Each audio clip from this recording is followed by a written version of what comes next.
ఉదాహరణకి ఒక కార్యక్రమం చేయాలి ఇంట్లో కార్యక్రమం చేసేటప్పుడు పరిశుద్ధంగా కార్యక్రమాన్ని దైవ పద్ధతిలో జరిపిస్తారా, అన్యుల పద్ధతిలో జరిపిస్తారా?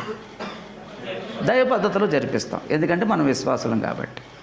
కానీ వీళ్ళ బంధువులు కానీ రక్త సంబంధికులు కానీ వచ్చి, అదేంటమ్మా అలాగంటున్నావు, ఎంత మీరు దేవుడిని నమ్ముకున్నా, ఎంత మీరు ప్రభువు నమ్ముకున్నా కొన్ని పద్ధతులు ఉంటాయి, కొన్ని ఆచారాలు ఉంటాయి, అవి మీకు తెలియవు అంటారు. ఇప్పుడు ఏం చేయాలి? ఇప్పుడు ఏం చేయాలమ్మా? అమ్మా అంటే అర్థం ఏంటి?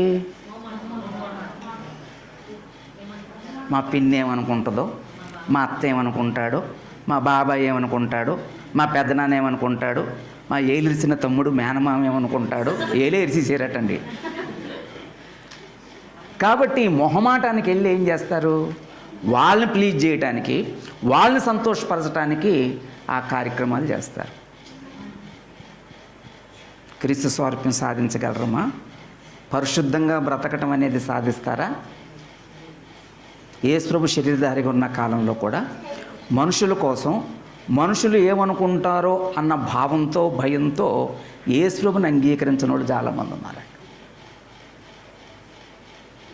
ఈరోజు చాలామంది క్రీస్తు యొక్క సంఘంలో, స్థానిక సంఘాల్లో క్రీస్తు స్వారూప్యంలో పెరగకపోవడం గల కారణం ఏంటంటే ఇదొకటి.